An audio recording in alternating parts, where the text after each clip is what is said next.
Boom! Tell me I'm on time. I think I might have missed it by 1 minute. I might have, I don't know. Please tell me in the comments. Are we centered? I don't think we are.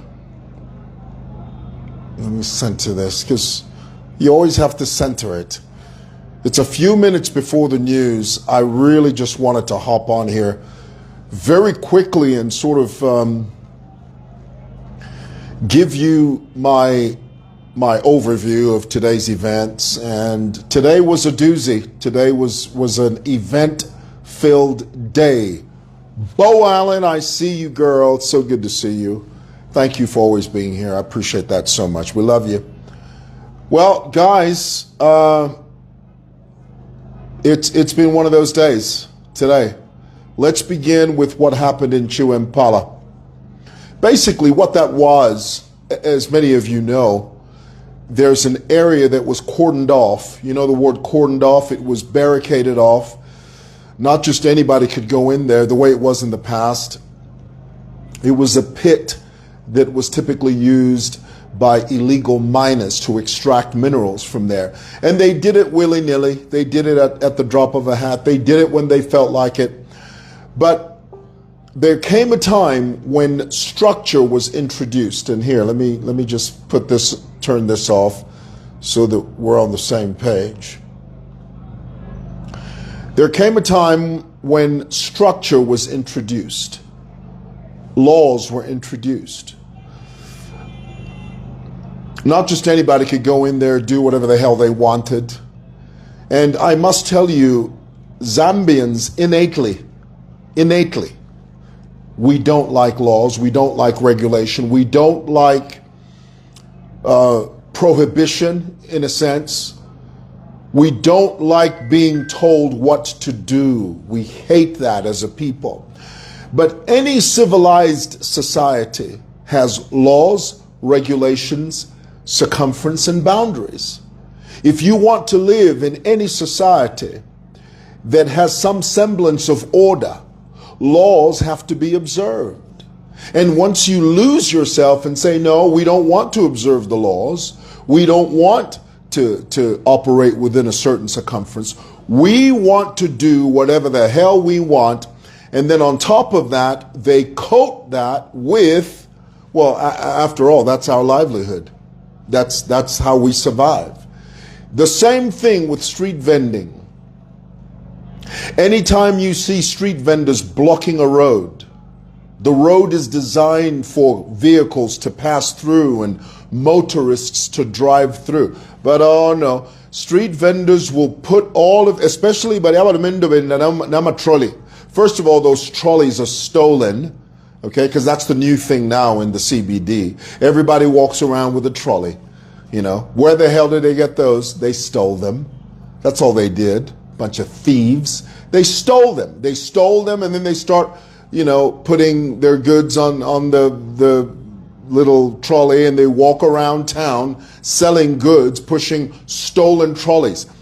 Anytime a bunch of these guys set up their trolleys on a road that is supposed to be used for motorists, and you say to them, move from this road because you're blocking the road, their answer to you is, no, this is how I feed my family.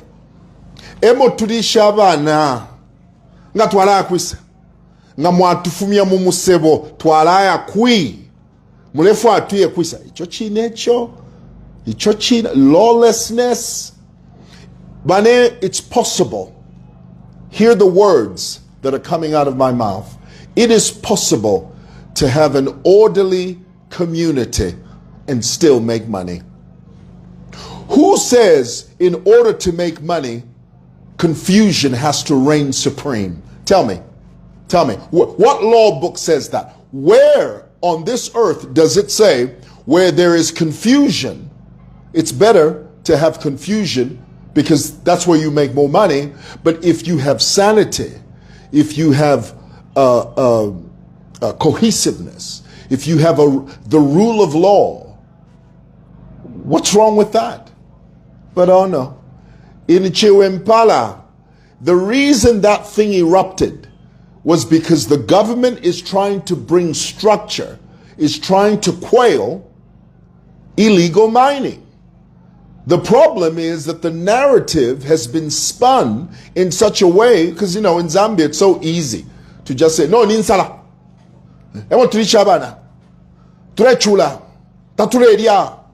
Give us the ability to do whatever the hell we want. Well, no, that's not going to happen. There has to be some semblance of order. And if order means some people get left out, so be it. Order.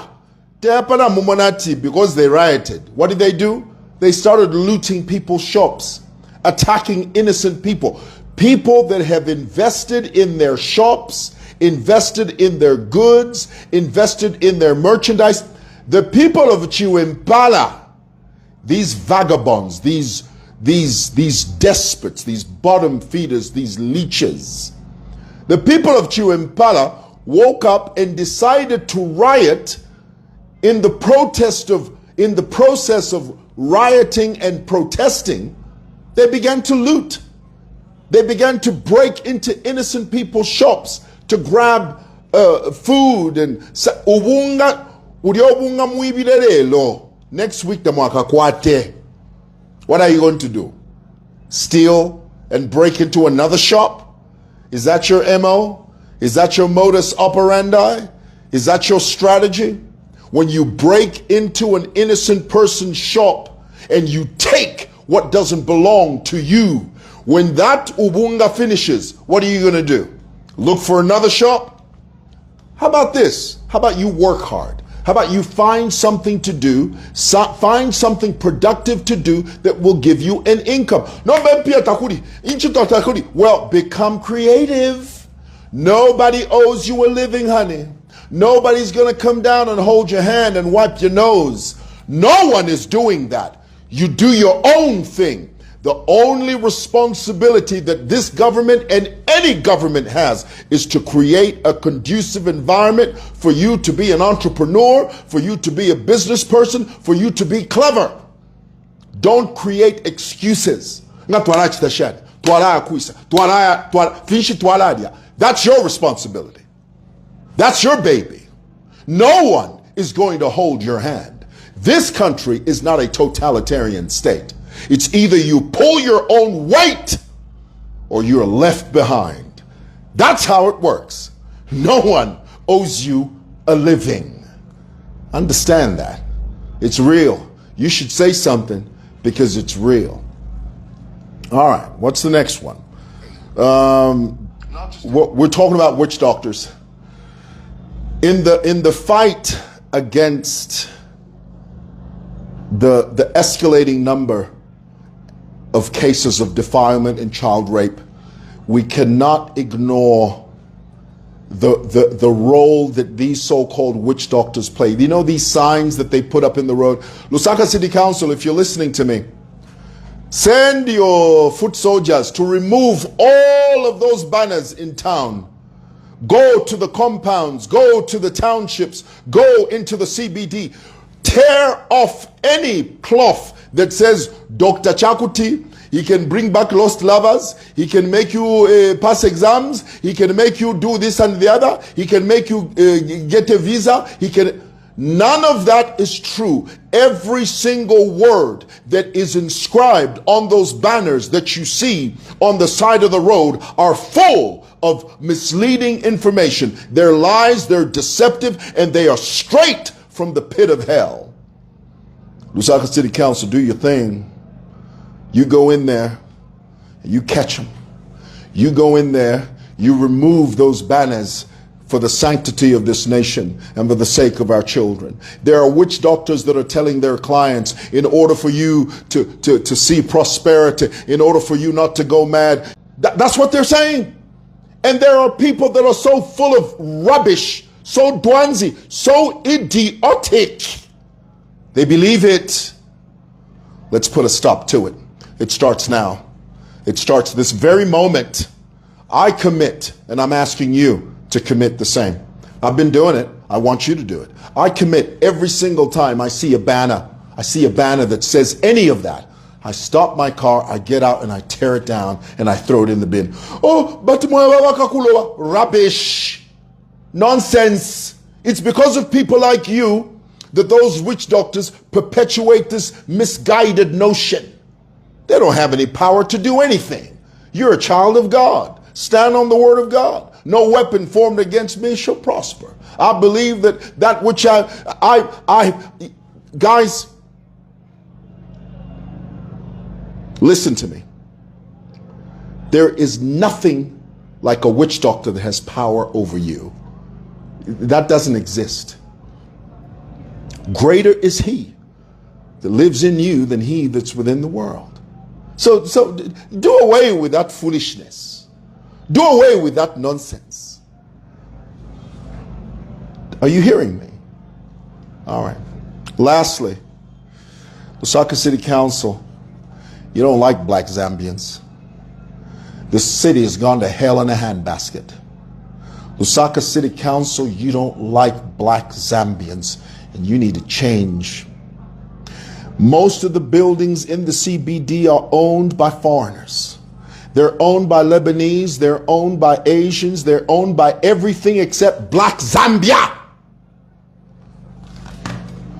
You're starting to infuriate us. We've lived long enough to see this. When I was a kid in the 80s, black Zambians used to own black land. Not anymore. It's all gone to hell in a handbasket because of you and because of your corruption and because of your innuendo over there in that council. What the hell are you doing over there? You've sold this nation. You've sold this city to everyone except black Zambians. And you think we're going to sit back and watch you do it? Oh, we're going to talk about it until the sun comes down. We're going to talk about this until the cows come home. From now on, that's all we're going to talk about. Lusaka City Council, the CBD, has been sold to everyone except black Zambians. How the hell do you sleep at night? Tell me that. Where the hell do you get sleep at night? 50 years from today, 50 years from today, this whole city will be owned by everything except black Zambians. All right. Love you.